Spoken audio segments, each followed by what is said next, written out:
Hey everyone, Mr. Happy here, taking a quick break from working on patch 6.4 stuff for Final Fantasy XIV to continue talking about Final Fantasy XVI because I cannot get this game off my mind. That, and I've been awake for 20 hours and it's been all Final Fantasy XIV, so I need a break. Anyway, in case you missed it, I had the opportunity to go to London and try out Final Fantasy XVI. I released 3 videos about that experience, including my thoughts, some gameplay tips, and an interview that I did with Yoshi P. But speaking of interviews, there's a lot of little bits of news that have been circulating around social media and other media channels about things Yoshi P has said in various interviews with a bunch of websites. So I wanted to at least take a few minutes and cover one that I really have a few things to say about. Now, over on rpgsite.net, with the original article being in the description of the video, so you can go give the original interviewer credit, clicks, all that good stuff, common courtesy, I feel. They talk a lot about Yoshi P's anxiety about the release of the game and the reception of the story, and a little bit about the RPG and action elements as well.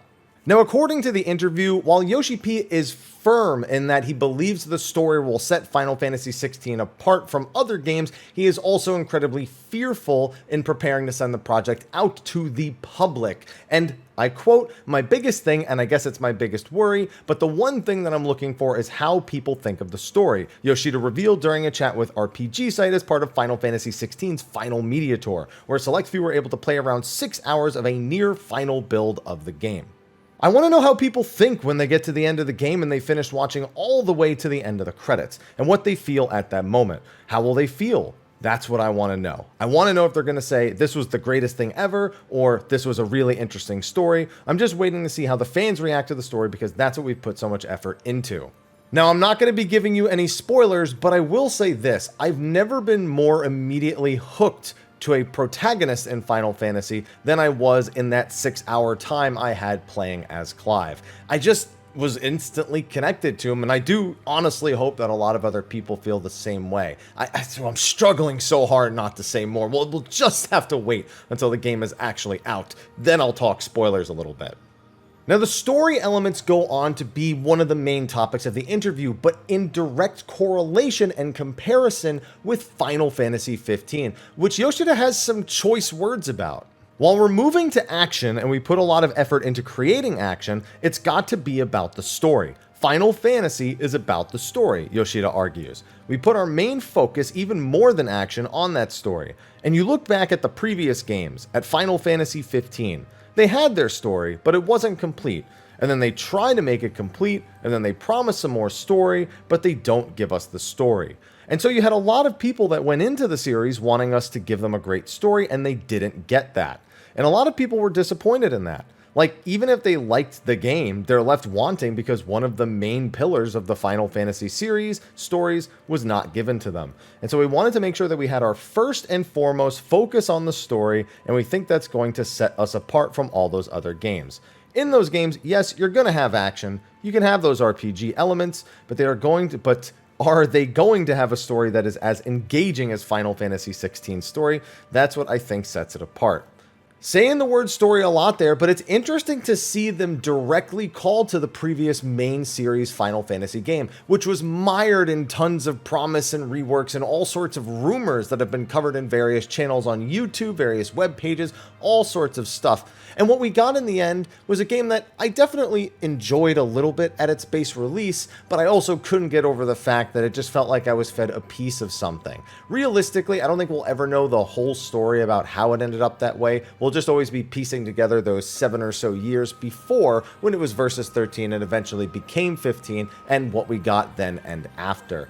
But it is very reassuring to hear them look immediately at a major piece of feedback, despite the fact that that game sold initially very well before they continued on and tried to update it. They still went and took that criticism and made sure that it was a core pillar that they were returning to for Final Fantasy XVI. Again, having played it, I can tell you that I really do feel feel that. Yes, I had a lot of cutscenes in the time that I played in the 6 hours, but that was something I really felt like I needed after Final Fantasy 15, where I was given a few cutscenes, but if I wanted to know most everything, I had to go watch a movie, which I did go see in theaters actually, a 5-part anime series, and all these other things that I might need to know before I even start playing the game. And with Final Fantasy 16 at this point, the only thing you're getting before you start playing the game are any of the trailers and the words of those of us who have played it already, and at least going on our good graces, hopefully you believe what we're telling you, because a lot of us are very, very excited.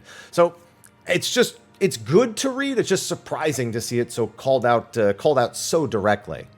Now, I like the little bits at the end where it says Yoshida notes that he's also interested to see what hardcore action gamers think of the RPG systems and what Final Fantasy fans make of the action gameplay, but really it's all about the story. He says it's all about the story. We want to know about the story. He says that so many times in here. But I will say this, I am a seasoned action gamer. I know it looks like I only play turn-based RPGs or I only play Final Fantasy, but if you know me, you know that Devil May Cry is my second favorite franchise in all history.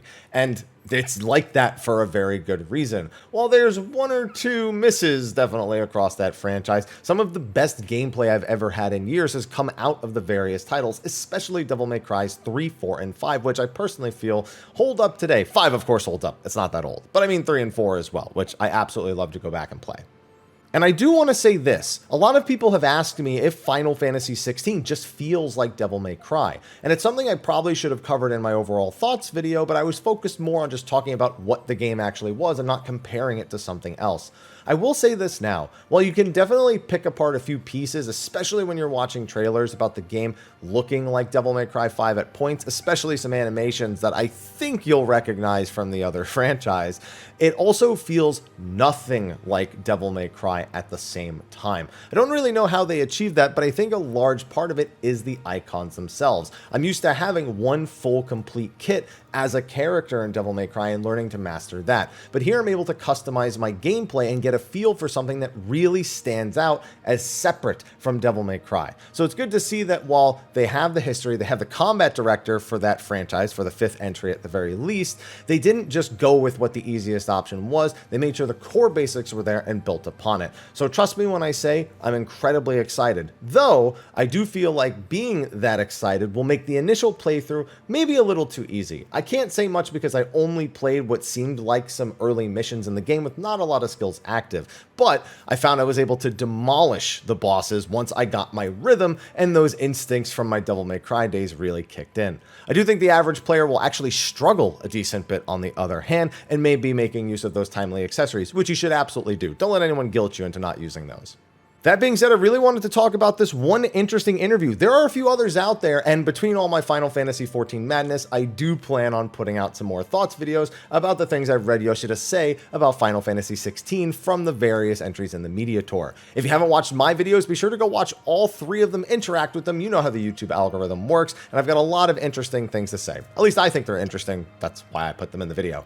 Anyway, thanks for watching this video. Be sure to like, favorite, subscribe, and share. And again, thank you to RBG Site for posting that. And if you want to give them credit, clicks, all that good stuff, please go to the description and make sure that you actually click on that link. That's how we appreciate the companies that do get these opportunities when we pass them along on YouTube as news. Anyway, I'll see all of you in the next one.